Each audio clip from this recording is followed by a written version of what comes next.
जल्दी बता, मैं क्या करूं? सब घर वाले दरवाजे के बाहर खड़े मेरा इंतजार कर रहे हैं। मैंने कपड़े बदलने के बहाने अंदर से दरवाजा बंद कर रखा है। मुझे उनके साथ अकरम के घर जाना ही पड़ेगा। अगर मैं आमिल कामिल के इलाके में चली गई तो दफ्तर आमिल आबिदा मुझे गिरफ्तार कर लेगी।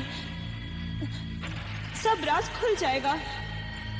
फिर तेरा और मेरा इंतकाम अधूरा रह जाएगा। फिर मुझ बदरूह डाइन के साथ वो तुझे भी जलाकर राख कर देगी।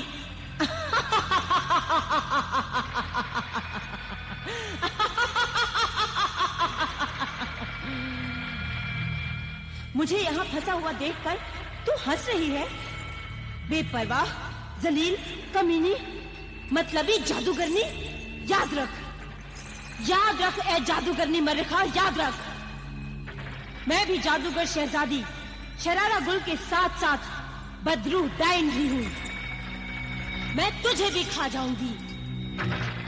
अगर मेरा 21वां शौहर ज़ीशान शादी की रात ही मर चुका होता तो मुझ में 21 मरे हुए शौहरों के रूहों की जादुई ताकत आ जाती। फिर मैं तेरी मोहताज नहीं होती। जल्दी कर, अब जल्दी कर।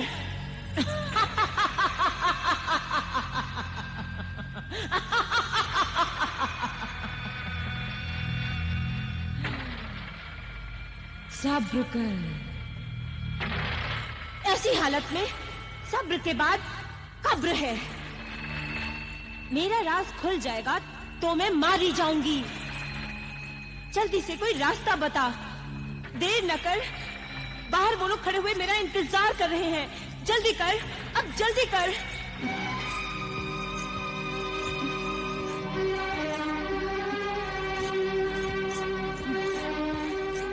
क्या हुआ? तुम लोगों ने कपड़े नहीं बदले? अरे भाई, किसका इंतजार हो रहा है? जाकर अपनी बहू बेगम से पूछिए जो हमें जानबूझकर परेशान करने के लिए देर कर रही है। ज़ीशान, तुम्हारी बीवी ने हमें परेशान कर रखा है। वाकई तुम अपनी बीवी के हुस्न के गुलाम हो गए हो। उसे कुछ कहते नहीं? इसमें गुलामी की कोई बात नहीं अबूजान। वो किसी छोटे से मकान की रहने वाली तो है नहीं। अरे गुर्जिस्तान की शहजादी है और शहजादियां नाजुक मिजाज और आराम पसंद होती हैं। अब वो लिबास बदलने में इतनी देर कर रही है तो इसमें ताज्जुब की कोई बात नहीं। भाभी जान को उनकी मौत का कोई गम नहीं है। हाँ भाईजान, भाभी जान को इतना तो सोचना चाहिए कि हम मरहूम अकरम भाईजान के घर जा रहे हैं। मख्तूल अकरम के घर जरूर जाओगी, मगर तुम नहीं, तुम्हारा पैकर जाएगा। नकली सोफो निस्बा जाएगी। बहू तुम्हारी शक्ल, चाल ढाल वाली हसीन सोफो निस्बा जाएगी।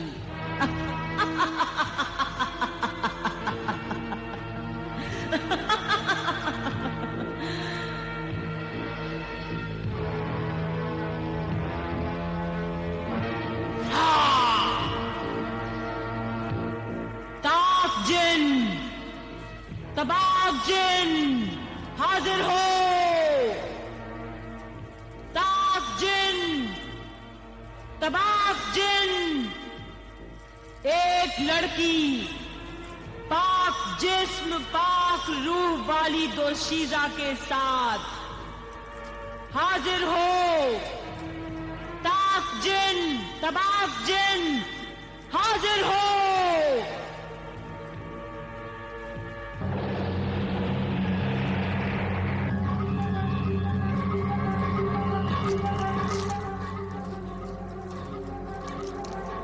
तबाक जिन हाजिर है। ऐ साहिरा मरिखा, ये ले पाक रूह और पाक जिस्म वाली दोशीजा। ताक जिन भी हाजिर है। हुक्म दे साहिरा मरिखा। हुक्म है, ठहरो।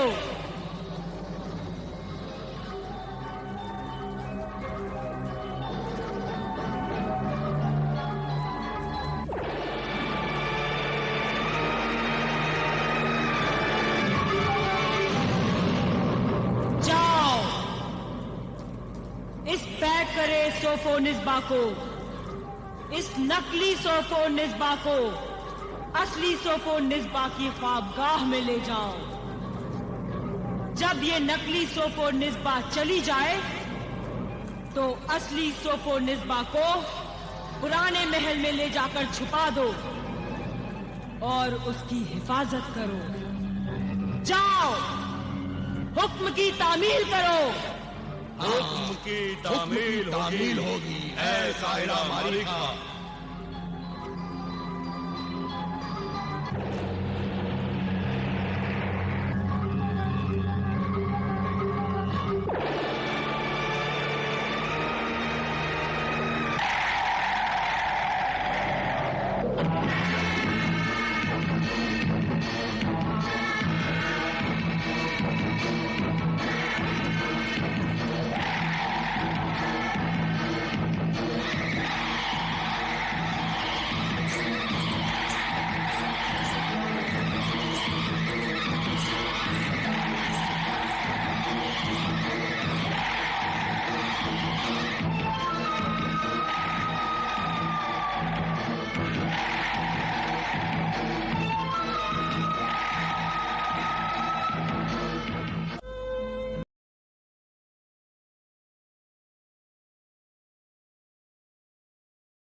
छोड़ कैसे दिया?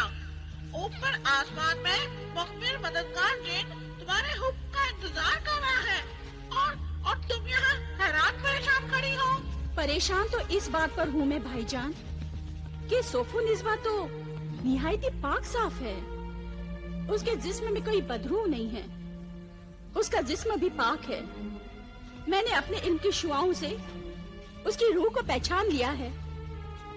इसका मतलब है जिशान सच कहते थे कि सोफो निस्बा तो जन्नत की हूर है, और मैं गलत कहती थी कि वो डायन है, बदरूह है। या अल्लाह, ये कैसे गलतफहमी हो गई? जिशान मेरे बारे में क्या सोचते होंगे कि मैं सौतन बनकर पाक दामन सोफो निस्बा पर अपनी जलन हसद का कीचड़ उछाल रही हूँ। लेकिन बहन आबिदा, तुम्हारे इल्म की शुआओं ने देखा कि वो सही है और सोफो निस्बा का जिस्म शैतानी नहीं है, इंसानी है। तो फिर तुम्हारे मुखबिर ने ये कैसे इत्तला दी कि सोफो निस्बा बदरू डाइन है और उसे शरारा गुल का जिस्म मिल गया है?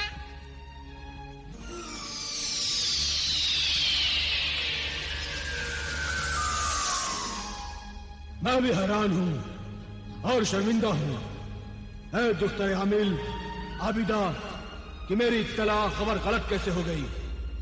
कोहिस्तान किले की शरारा गुल शहजादी जादूगरनी से लेकर जादूगरनी मरिखा के तहखाने तक की मालूमात मैंने और मेरे मुखबिर गुलाम जिन्नातों ने खुद की है। फिर इतनी बड़ी गलतफहमी कैसे हो सकती है? तुमने जो गलत मालूमात हमें दी है उसकी सजा तो हम भुगतेंगे। शायद किसी गलतफहमी की वजह से महरूम अकरम भी सोफो निस्बा को बदरू और डाइन समझ बैठे, और मैंने तो सोफो निस्बा की शान में कितनी गुस्ताखियां कर डाली।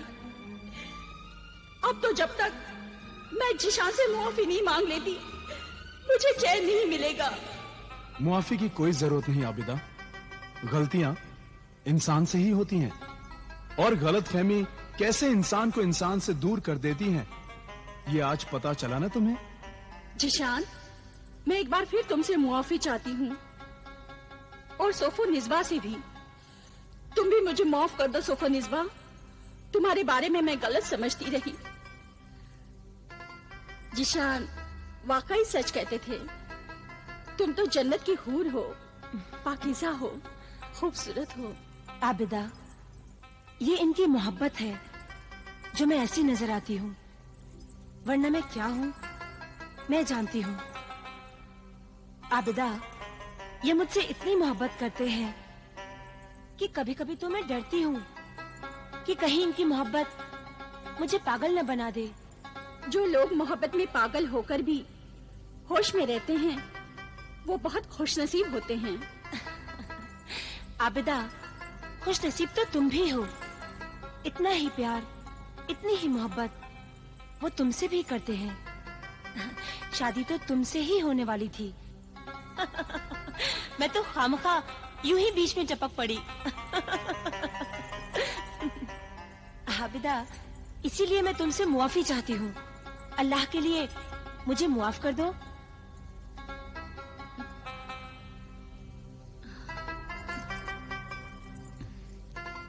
वाह, इतना प्यार, इतनी मोहब्बत। बस औरतों में यही एक खास बात होती है, बहुत जल्दी घुल मिल जाती हैं। ये तावीज कैसा है तुम्हारे हाथों में? ये तावीज आपके तकिए के नीचे रखा हुआ था। कैसा है ये तावीज? ओह, ये तावीज आबिदा के वालिदे बुजुर्गवार अमीन साहब का दिया हुआ रूहानी तोहफा है। इंसान को हर बला से महफूज रखता है। इसे मेरे तकिए के नीचे ही रख देना, सफर पर जाऊंगा तो पहन लूंगा। अफसोस, मैंने सोफो निस्बा को कितना गलत समझा। अगर ये नापाक रूह होती तो इस पाक तावीज को हाथ लगाते ही उसके हाथ जलने लगते। क्या सोच रही हो आबिदा? कुछ नहीं, बस घर जाने की सोच रही हूँ। अगर सोच लो तो ये घर भी तुम्हारा हो सकता है। एक दिन मेरे खत का जवाब बनकर दुल्हन की शक्ल में इस घर में आ जाओ। अच्छा, मैं चलती हूँ। एक शर्त पर, फिर जल्दी आना मिलने के लिए। अगर मैं ना आई तो फिर तुम मेरे घर आ जाना। मैं अपने अब्बा जान, अम्मी जान और भाईजान से मिलाऊंगी। सोफो, इनके भाईजान तोता है। अच्छा सोफोनिस्बा, मैं चलती हूँ। जो कुछ तुमने सोफोनिस्बा के बारे में सुनाया, सुनकर बहुत दुख और अफसोस हुआ। और ताज्जुब की बात तो यह है कि आज तक हमने सोफोनिस्बा को देखा ही नहीं था। और मुझे तो इस बात पर ताज्जुब है अब्बा जान कि इंसान तो इंसान, क्या जिन्नात भी इंसानों की तरह गलतियां कर सकते हैं? हाँ हाँ, क्यों नहीं कर सकते। बेऐब तो बेटी सिर्फ खुदा की जात है। इंसान, हैवान और जिन्नात ये सब गलतियों के पुतले होते हैं। मैं अपने मुखबिर जिन से इस कदर नाराज हूं कि मैं अब उसे कभी नहीं बुलाऊंगा। याद है तुम्हें उसने क्या क्या कहा था?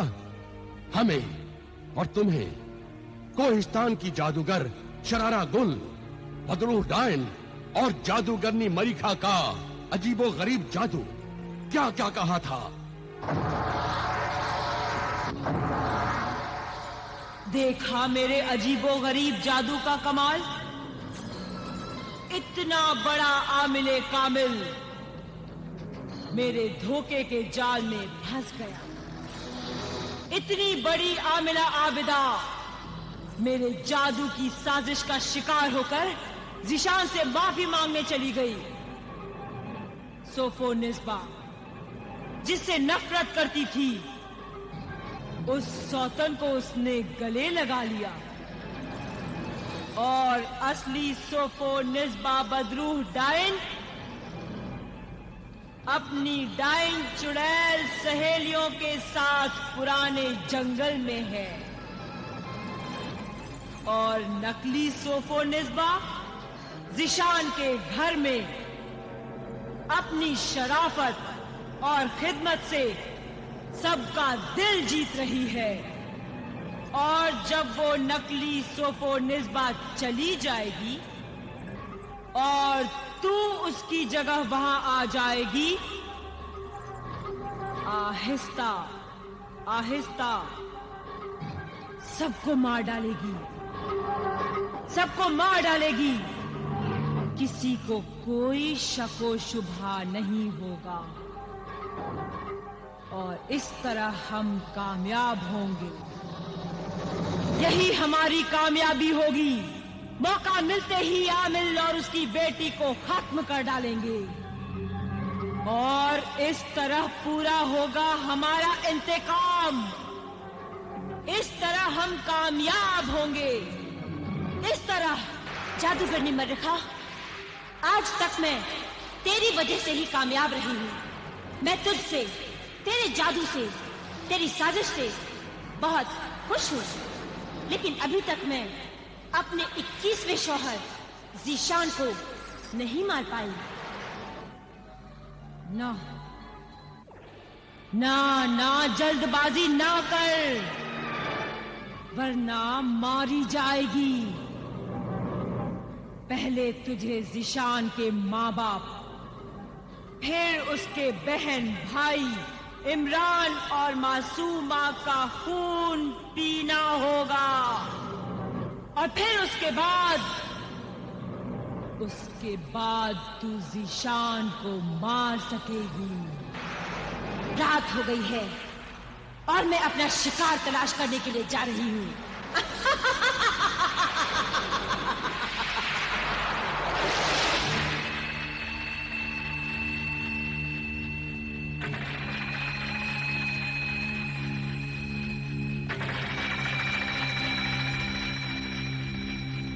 रुक जाओ मुसाफिर, रुक जाओ।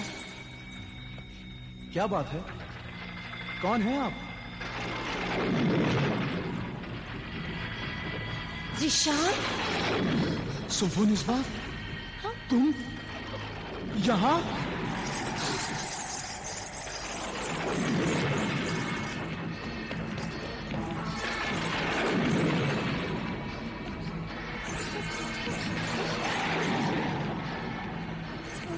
सोफोनिस्बा, रुक जाओ, रुक जाओ सोफो।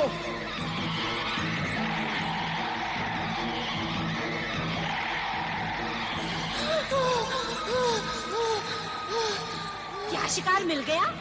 खाने पीने का इंतजाम हो गया?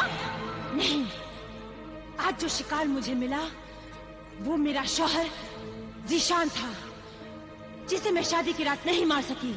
तो आप मार दो। नहीं मार सकती। उसे मारने के लिए फूलों की सेज होनी चाहिए, और वो फूल मेरे मुंह की चिंगारियों से पैदा होने चाहिए। फिर मैं उसके सीने पर अपना सर रखूं और नागिन बन जाऊं, तो उसे अपने जहर से मार सकती हूँ। और उसके पास उसके बिस्तर पर तकिए के नीचे अल्लाह के पाक कलाम का तावीज भी है। जब वो सफर पर होता है तो वो तावीज उसके पास होता है। तो क्या आज भी वो तावीज तेरे शौहर के पास होगा? हाँ, जरूर होगा। ये वही तावीज है जिसकी वजह से उस रात अकरम बच गया था। कहीं ऐसा ना हो जाए कि हम भी आज तुम्हारे साथ मारे जाएं और वो कहीं यहाँ ना आ जाए। नहीं नहीं, ऐसा नहीं हो सकता। मैं इतनी तेज रफ्तार से भागी थी कि उसकी नजरों से गायब हो गई। अब वो यहाँ नहीं पहुँच सकता। सोफो!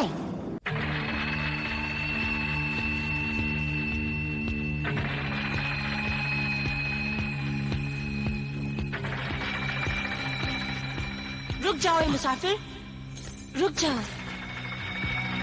क्या बात है? कौन है आप? ज़ीशान? सोफोनिस्बा, तुम यहाँ?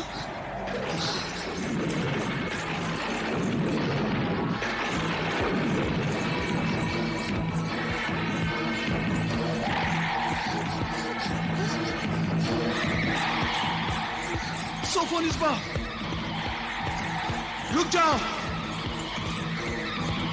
रुक जाओ सोफो।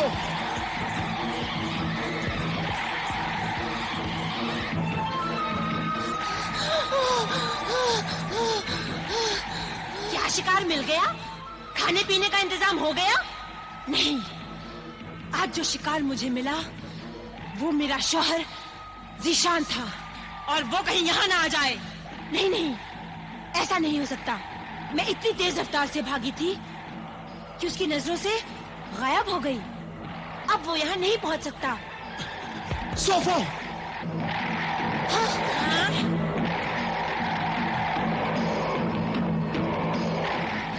चलो,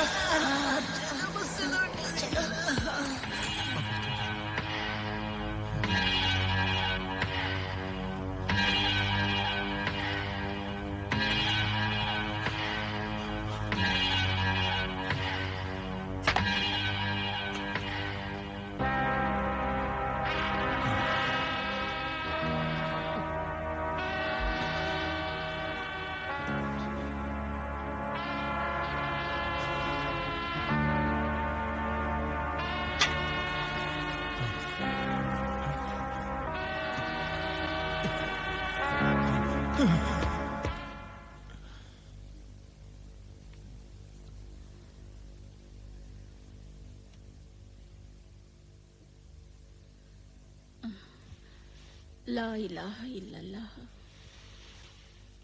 सोफोनिस्बा, सोफोनिस्बा, सोफोनिस्बा! क्या बात है ज़ीशान? सोफोनिस्बा कहाँ है? मुझे क्या मालूम बेटे, होगी अपनी ख्वाबगाह में। मगर तुम इतने घबराए हुए क्यों हो, और आते ही सोफोनिस्बा को क्यों पूछ रहे हो? उसे तो हमारे पास से गए हुए बहुत देर हो गई है। आजकल तो वो खुद खाना बनाती है और सबको खिलाती है, और खुद नहीं खाती, तुम्हारा इंतजार करती है। जाओ, जाकर उसके साथ खाना खाकर उसे भी आराम करने दो।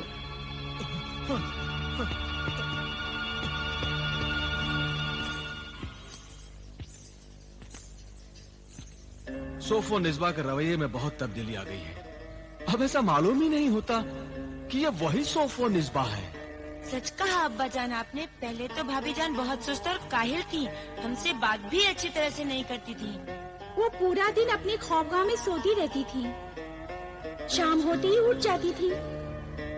उन्हें हमारी उनकी मौत का भी गम नहीं था, मगर अब वो हमारे गम और खुशी में शरीक हैं। घर के खादिम और खादिमा को काम ही नहीं करने देती और सारा काम खुद ही करती हैं। बहुत खिदमत गुजार है हमारी बहू बेगम, मगर ये ज़ीशान बाहर से क्यों परेशान आया था? आप बाहर से बहुत परेशान आए थे, क्या बात है? बहुत अजीब बात है। सुनोगी तो तुम भी पहले हैरान होगी, फिर परेशान हो जाओगी। परेशान हो जाऊंगी? कैसे? बताइए ना। हमारी शादी की पहली रात को ही हमारी अम्मी जान ने देखा था कि तुमसे मिलती जुलती एक लड़की हमारे मकान के अहाते से बाहर जा रही थी। अच्छा, फिर क्या वो लड़की कभी नजर आई? हाँ, वो आज फिर नजर आई, मगर यहाँ नहीं। जब मैं साहिल कस्तून से आ रहा था तो पुराना महल और जंगल के सुनसान रास्ते में मुझे वो नजर आई। अल्लाह खैर, क्या हुआ फिर? मैंने समझा कि तुम हो। मैं? हाँ, बिजली की चमक में मैंने उसकी एक झलक देखी, हूबहू तुम्हारी तरह थी। तौबा तौबा, अल्लाह रहम कर। मैंने पुकारा, वो भाग गई। मैंने उसका पीछा भी किया। आपको उसका पीछा नहीं करना चाहिए था। अरे कैसे पीछा नहीं करना चाहिए था? मुझे नजर आ रहा है कि मेरी बीवी बीच रास्ते पर खड़ी है और फिर वो मुझे देखकर भाग रही है, तो ये राज मालूम करने के लिए मुझे उसका पीछा करना ही चाहिए था। ये राज मैं बताती हूँ। तुम बताओ, क्या राज है? नहीं, कुछ नहीं।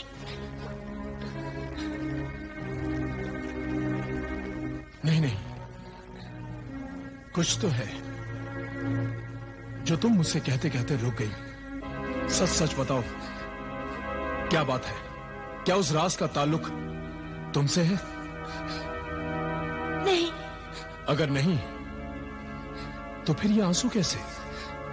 ये डर और खौफ के आंसू हैं जो आपकी हिफाजत के लिए दुआ बनकर बह रहे हैं। अल्लाह का शुक्र है कि अल्लाह ने आपको उस खूबसूरत बला से बचा लिया। खूबसूरत बला?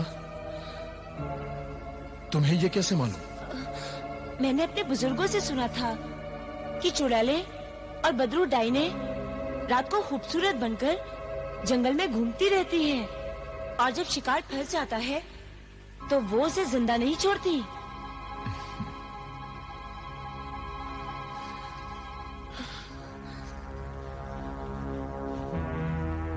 लो, ये तावीज तकिए के नीचे रख दो।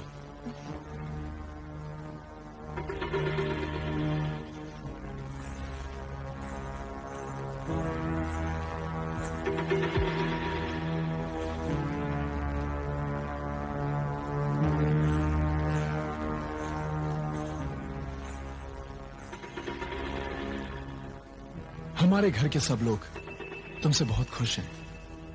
पहले तुम ऐसी नहीं थी। जो तब्दीली तुम में अब आई है उससे हमारे घर में एक नई जिंदगी आ गई है, एक बहार आ गई है। खुदा करे कि ये तब्दीली कायम रहे। एक बात बताओ सोफनिस्बा, तुम हमारे बिस्तर पर क्यों नहीं सोती? रात भर इबादत ही करती रहती हो। आप पर और आपके खानदान पर कोई मुसीबत में आ जाए, इसीलिए मैं इबादत करती रहती हूँ, वजीफा पढ़ती रहती हूँ। आखिर मैं तुम्हारा शौहर हूँ। ये वजीफा कब तक पढ़ती रहोगी? 40 दिन तक। 40 दिन तक मैं इंतजार करूंगा। तुम्हारी वजीफे इबादत में खलल नहीं डालूंगा। शुक्रिया, इस बंदी को आपने मुसीबत से बचा लिया। आइए खाना खाते हैं। चलो।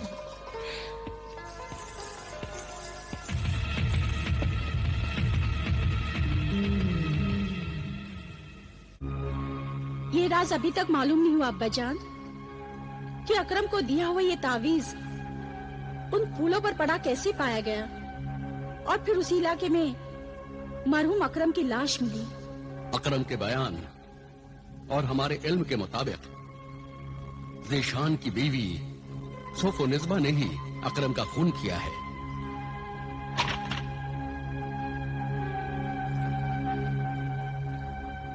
क्या बात है भाईजान, आज आप इतना चहचहा क्यों है? आबिदा बहन, तुम मेरी बात सुनोगी तो तुम भी चहचहाने लगोगी। ऐसी क्या बात है, बयान कर। मैं हर जुमेरात की तरह आज भी हजरत नजीम मियां शाह बाबा के मज़ार शरीफ पर हाजिरी देने गया था। वहाँ मेरे बहुत से पसंदीदा दोस्त हैं, तो दे कबूतर कौवे मिले। उन्होंने बताया कि मुखबिर जिन भी यहाँ मज़ार शरीफ पर हाजिरी देने आता है। उस दिन ने हमें बताया कि उसे अकरम की मौत का राज मालूम हो गया है। ये बात भाईजान को यानी मुझे बता देना। इसलिए आप दोनों से मेरी इल्तिजा है कि मुखबिर जिन को बुलाकर राज मालूम कर लो। नहीं, हरगिज़ नहीं। मैं उस नालायक मुखबिर जिन को कभी नहीं बुलाऊंगा। वो एतबार के काबिल नहीं। उसकी बात नामुकम्मल और मालूमात नाकारा है। उसकी की हुई गलतियों की सजा हमने भुगत ली है। हम शर्मिंदा हुए, पछताए, मुआफी मांगी, यहाँ तक कि ज़ीशान और सोफोनिस्बा की नजरों में हम जलील हुए। इतना कुछ करने के बाद भी वो मुखबिर गैर जिम्मेदार, नालायक हमारे जख्मों को हरा करना चाहता है। मैं उसे कभी मुआफ नहीं करूंगा। जब अल्लाह से कोई माफी मांगता है, तौबा करता है, बख्शिश मांगता है, तो अल्लाह भी अपने खतावारों की खताएं माफ कर देता है, उसे बख्श देता है। तो हुजूर, फिर क्या आप अपने खतावार की खता माफ नहीं करेंगे? हाँ, मुआफ करेंगे। तो फिर हुजूर बुलाइए उसे। वो आपके हुजूर में हाजिर देना चाहता है और आप उसे अकरम की मौत और सोफोनिस्बा की पूरा असर किरदार का पता चल गया है। वो सबूत के साथ साथ सब बातें पेश करेगा। उसे बुलाइए।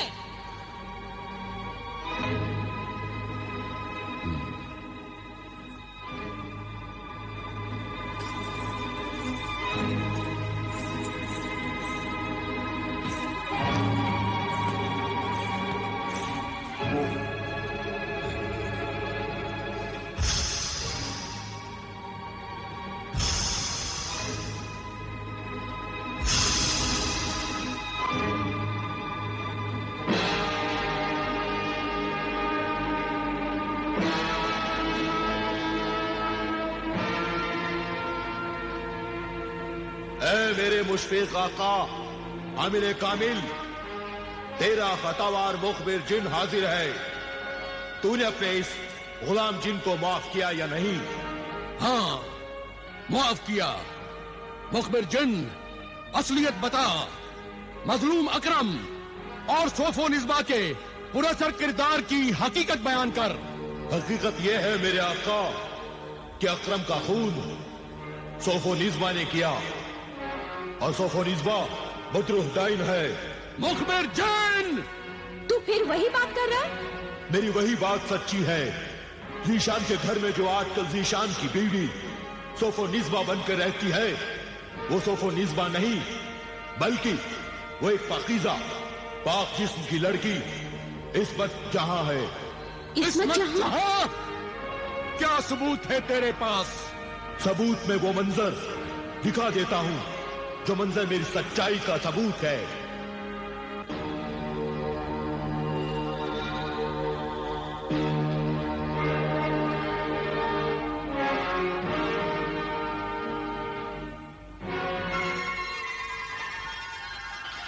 इस्मत जहां एक अल्लाह वाले दरवेश की पाक दामन बेटी है। इस्मत जहां का बाप अल्लाह वाला दरवेश हजरत सिद्दीक शाह बाबा के मजार शरीफ का खादिम है।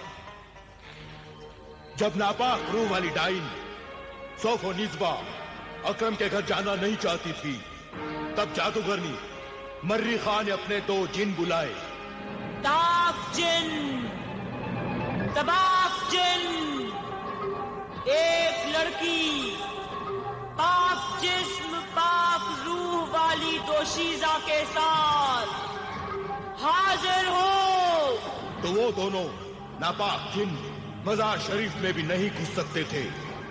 इसलिए जब इस्मत जहां मजार शरीफ से बाहर निकलकर अपने घर जा रही थी, तब ताक जिन ने उसे उठा लिया और जादूगरनी मर्रिखा के पास लेकर आ गया। जादूगरनी ने इस्मत जहां की शक्ल बदल दी, शक्ल और जिस्म असली सोफो निस्बा जैसा बना दिया और उसे ज़ीशान के घर भेज दिया। यहां आने के बाद सबसे बड़ी अजीब बात यह हुई कि इस्मत जहां नकली सोफो निस्बा तो बन गई, लेकिन उसका दिल और रूह असली सोफो निस्बा की तरह नहीं बन सका, क्योंकि वो शैतान की दुश्मन और अल्लाह को मानने वाली पाक जिस्म और पाक रूह वाली जवान लड़की थी। वो ज़ीशान और उसके खानदान की हमदर्द बन गई और अपना वजीफा पढ़ने से उसे 2 फायदे हुए। एक तो ये कि ज़ीशान की बीवी नहीं थी, उसे अपने आप को बचाना था। दूसरा ये कि वो चाहती थी कि आबिदा की मदद से ज़ीशान के खानदान को बचाया जाए, क्योंकि वो जानती थी कि नापाक शैतान की ताकत हमेशा अल्लाह के पाक नाम और कलाम के सामने हार जाती है। आप तो जानते ही हैं। शाबाश मुखबिर जिन, शाबाश, तेरा ये काम काबिले तारीफ है। वाकई तुमने बहुत बड़ा कारनामा अंजाम दिया है मुखबिर जिन। अब तो सब समझ में आ गया। और वो नेक सिरत इस्मत जहां का किरदार तो वाकई एक मिसाल है। वो तो बिल्कुल नहीं घबराई, हालात की मजबूरी में भी बुरे से बुरे हालात का मुकाबला किया और शैतानी ताकत के खूनी पंजों में फंसे ज़ीशान के खानदान को बचाने की कोशिश भी कर रही है। वो बदरूह असली सोफो निस्बा कहाँ है? पुराने महल के खंडरों में, और पुराना जंगल उसका ठिकाना है। वो जंगल इस कद्र खौफनाक और उसमें इतना अंधेरा है कि लोग दिन में जाते हुए भी डरते हैं। लेकिन मैं जाऊंगी। नहीं जाओगी? जाऊंगी। जाएगी, जरूर जाएगी और उसे गिरफ्तार करके लाएगी। उसे गिरफ्तार करना इतना आसान नहीं है मेरे आका, क्योंकि सोफो निस्बा की जादूगरनी मर्रिखा के पास बड़ी शैतानी ताकत है। मेरे पास मेरे अल्लाह की ताकत है, मेरे ईमान की ताकत है। हाँ, अल्लाह और ईमान की ताकत ही शैतानी ताकत को हरा सकती है। आजकल चांद की चांदनी खत्म हो चुकी है। उस रास्ते पर बिल्कुल अंधेरी रात का सन्नाटा होगा। सिर्फ शैतानी बिजलियां चमकती रहती हैं। ऐसे आसेरी खौफनाक माहौल में मुझ जैसे जल्लाद जिनको जाना चाहिए। तू न जा ए दुख्तरे आमिल, वो जंगल बड़ा खतरनाक है। खतरों से डरते रहे तो फिर फर्ज कभी अदा नहीं हो सकता, और फिर किसी ना किसी दिन किसी ना किसी को तो ये काम करना ही होगा। तो क्यों ना मैं ये काम करूं? बेशक ये काम तुम ही करोगी। तुम्हारे पास रूहानी और जलाली इल्म के सारे हथियार मौजूद हैं। जो इंसान लड़ने से पहले लड़ने की तैयारियां कर लेता है, वो इंसान आधी लड़ाई तो लड़ने के पहले ही जीत जाता है। वो बदरूह अल्लाह के बंदों का खून कर रही है। उसे जितनी जल्दी पकड़ लिया जाए और सजा दे दी जाए, ये अल्लाह के बंदों और इंसानियत की खिदमत होगी।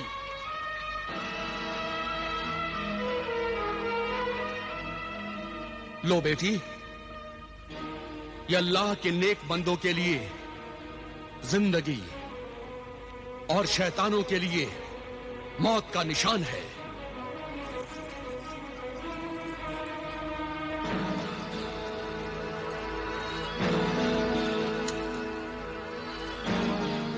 अब्बा जान, मुखबिर मददगार जिन, मेरी कामयाबी की दुआ करना।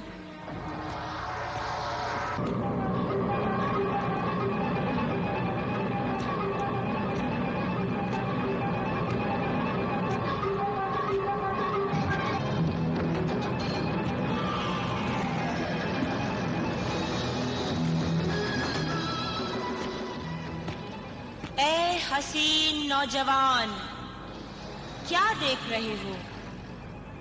किसे तलाश कर रहे हो? पानी तलाश कर रहा हूँ। बहुत प्यास लगी है। आओ, मैं तुम्हारी प्यास बुझा दूं। अपनी प्यास पानी से बुझाओगे या शराब से? पानी से। मगर तुम कौन हो और मुझे दिखाई क्यों नहीं दे रहे? कहाँ हो तुम? कहाँ हो? मैं यहाँ हूँ नौजवान।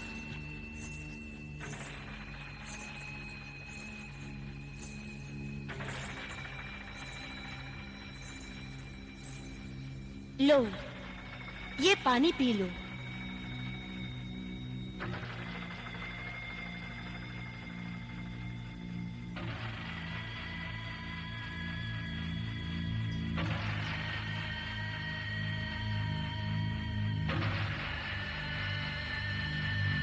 तुम तो बहुत खूबसूरत हो।